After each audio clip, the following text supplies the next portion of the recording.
Here we are once more in conversation with John Butler here in Bakewell Parish Church.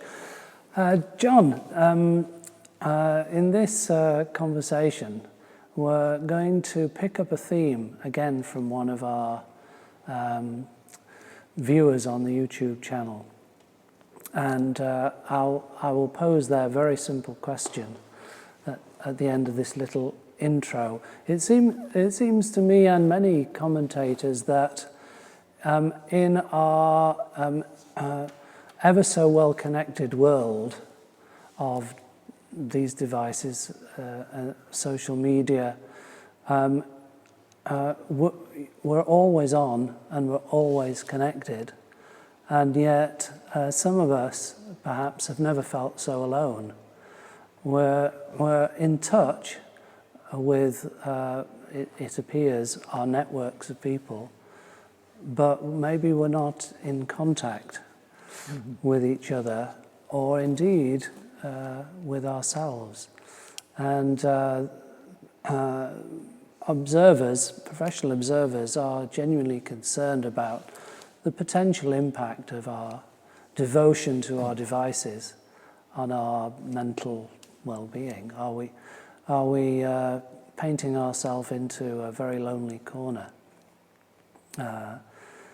And one of our commenters asks the very prescient question, do you feel lonely? Well, yes, certainly. I've lived with this for much of my life.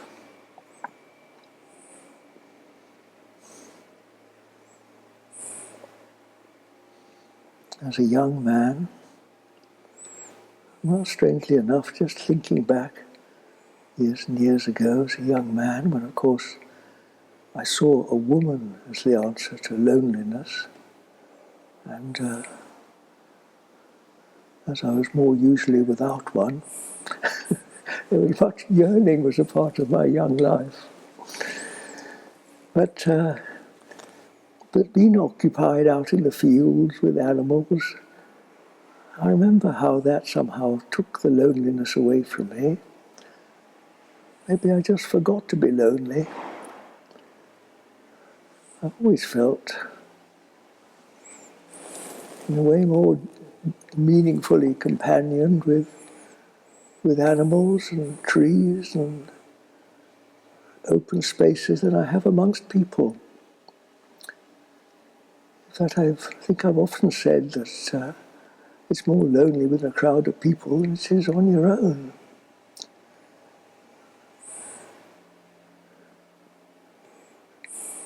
I never found much answer in just everyday gossip. I suppose I was always looking for someone, somewhere to share my heart, my deepest feelings. And that wasn't so easy to find. Just on a few occasions in life, I suppose. A few days, a few hours almost, maybe I felt that. One of the great turning points in my life was in my late 40s, when after what I always think back of as the great love experience of my life, that came to a all too soon end, and I sort of went forth into the world. I couldn't bear to continue my present life. I just went out and I wandered in an awful abyss of dark loneliness. But what I did do then, and it was, nobody advised me, it was something that just naturally arose, I think, in me. So as I started meditating, I used the name of this woman instead of a mantra. And that led me into a wonderful sense that invisibly, in what I might now refer to as presence, I wasn't alone, she was with me. Now that was 40, good 30, more than 30 years ago.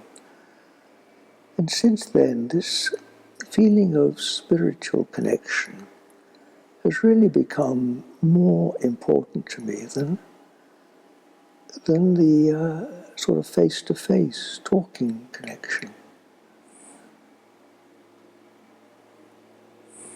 It's funny, isn't it, that most of the deepest currents of one's life, we can't really put into words.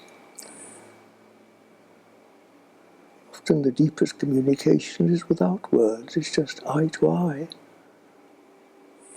And in spirit, even not necessarily eye to eye, heart to heart, which transcends all barriers, can stretch from one end of the world to the other.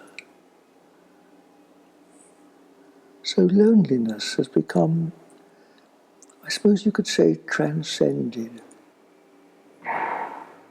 And no, I don't really feel lonely now, only on very rare occasions, because I seem to live so much more in spirit, really, than in the separated world of person, people,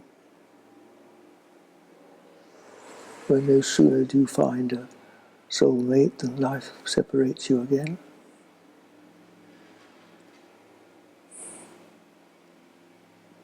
So I suppose loneliness for me has been yet one more of life's great lessons, which probably in the almighty, all-wise dispensation of God is designed to lead us to the true answer to loneliness, which is spiritual union. I'm reminded of a saying from one of my favourite teachers, Muji from Brixton, and he was talking about the loss of someone you're in love with and how you deal with the aftermath, the loneliness of that. And his advice was, fall in love with someone who will never leave you, yourself.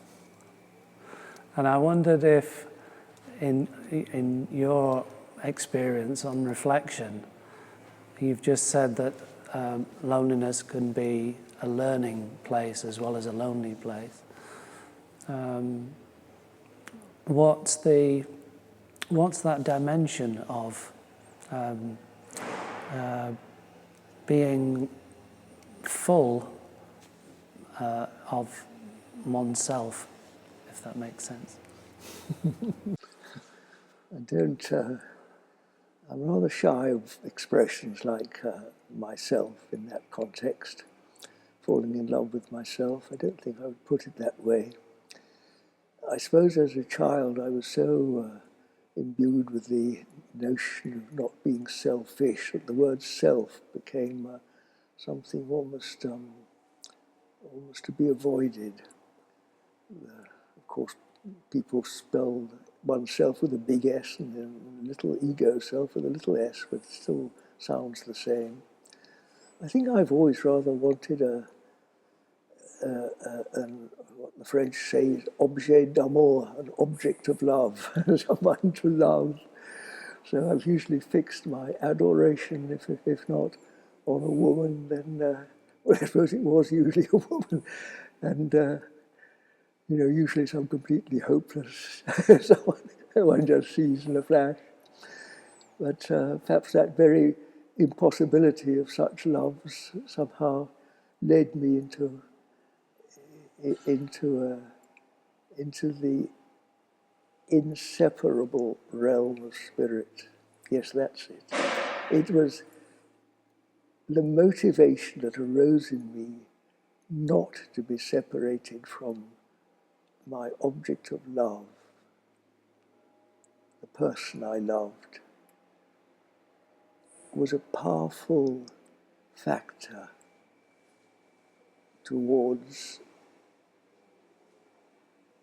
I repeat, finding that indestructible, that inseparable union of spirit. And again, as many, many years passed, you see, I now really see that spiritual dimension as more substantial, as more in every way worthy of our attention than this ephemeral, aging mortality that we tend to put all our eggs in that basket, don't we? And then, of course, comes the misery when it's taken from us.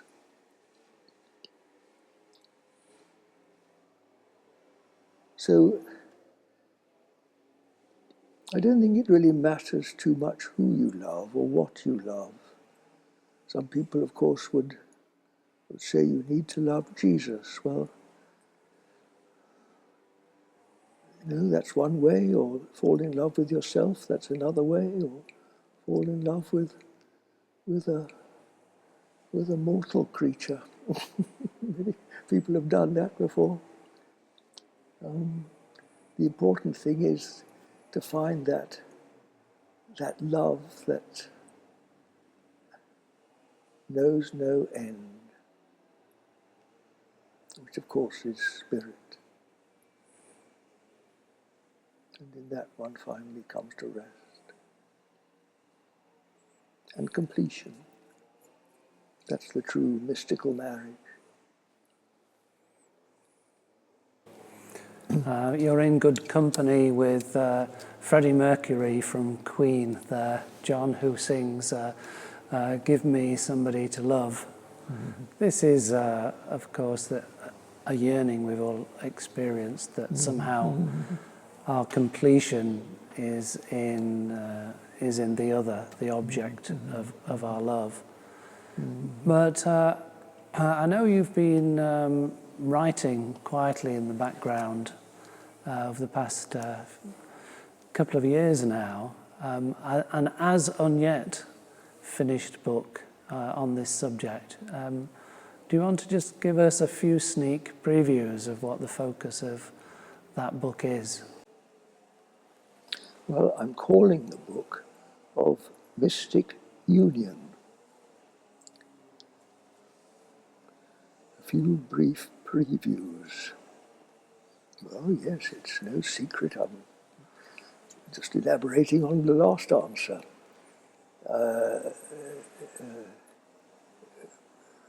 Starting from that magical moment of looking into somebody's eyes, deeply into somebody's eyes. We often do that, but on rare occasions there's an astonishing clarity, a total givingness in such a moment. I remember I wrote a poem, the first 2 lines of it were, at first in the bookshop and then in the street, our eyes. My God, what eyes did meet. And then, of course, you go into the long sequence of at first that yearning for more, that yearning to wanting to possess, to have some connection, and then realizing that isn't going to be. And so, well, of course, now it's a much more immediate process for me than it was years ago, because now it happens almost without my even thinking about it. It's instantly translated into spirit. But I love the old word inspiration, because poets, writers, musicians have always loved to have a muse, haven't they?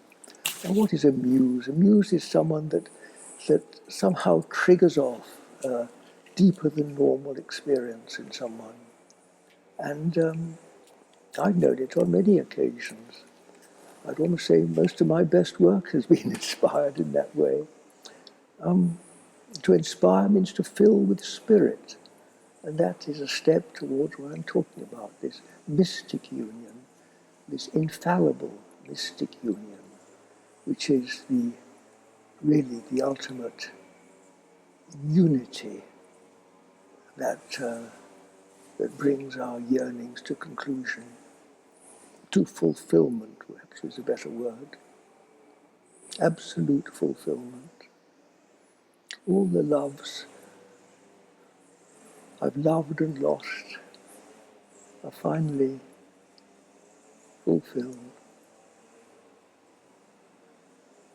You know, we're right here and now, in this stillness that is also the oneness of all our long, long adventures with separation.